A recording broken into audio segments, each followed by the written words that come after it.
tajuk utama 15 Januari. Israel yang bagai kemaruk darah rakyat Palestin mengaku bedil bangunan agensi bantuan PBB.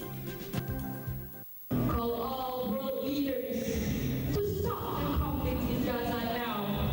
Call all world leaders to stop all violence against children now. Call all world leaders to make it a crime against humanity to kill, injure, and displace even one child. Listen to us now. Stop war now. Love us now. Be true world leaders now. Assalamualaikum dan salam sejahtera. Satu Malaysia, satu suara. Itu tadi rayuan yang ditujukan kepada semua pemimpin dunia.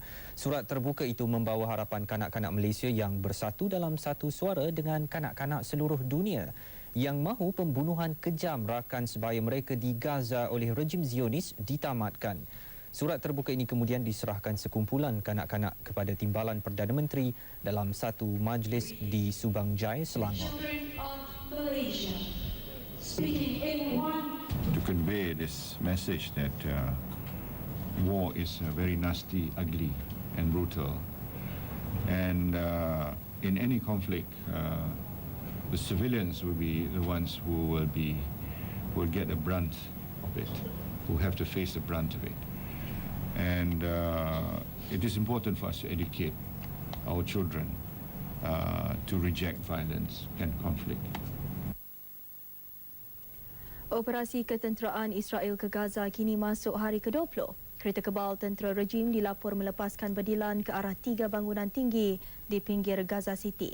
Serangan berlaku ketika tentera darat Israel mara ke kawasan penduduk padat di ibu kota Gaza itu. Kemarahan tentera rejim memaksa ribuan penduduk lari menyelamatkan diri. Pertempuran sengit juga tercetus di utara dan selatan Gaza City dengan bunyi letupan dan tembakan memecah kesunyian pagi. Pertempuran berpusat di kawasan kejiranan Tel Al-Hawa.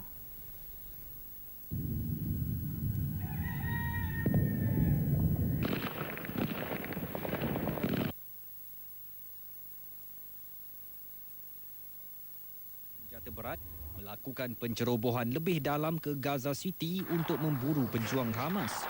Masih belum jelas sama ada pencerobohan itu untuk seketika atau bermulanya fasa baru operasi ketenteraan ke Gaza untuk menghapuskan Hamas. Sebelum ini, Tel Aviv agak keberatan untuk melakukan pencerobohan lebih dalam ke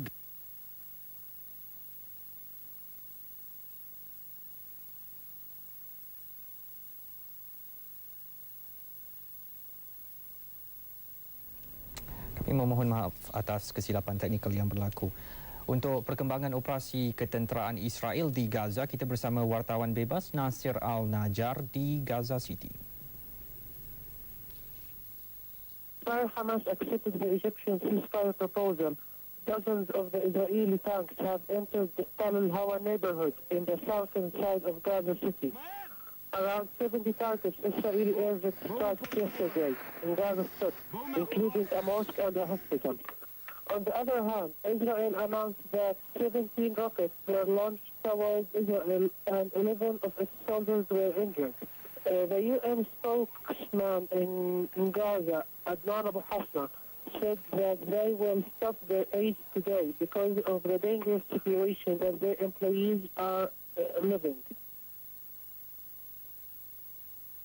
Ketika rundingan ke arah kedamaian digerakkan negara jiran, tentera Zionis terus mengganyang Gaza sehingga kan bedilan tersasar ke bangunan agensi bantuan PBB ketika dibedil bangunan UNRWA itu memberi pelindungan kepada 700 rakyat Palestin. Ekoran itu, Menteri Pertahanan Israel Ehud Barak memohon maaf kepada Setiausaha Agong PBB Ban Ki-moon. 3 kaki tangan UNRWA cedera apabila 2 kebakaran berlaku akibat bedilan tentera rejim. Dalam permohonan maafnya, Barak berkata kejadian itu adalah satu kesilapan yang disesali. Ban yang membantah keras tindakan tentera Israel itu menuntut penjelasan penuh Tel Aviv berhubung kejadian itu. Menurut Barak lagi, beliau akan mengarahkan tenteranya memberi perhatian tambahan terhadap kemudahan PBB dan kaki tangannya yang berada di wilayah bergolak itu.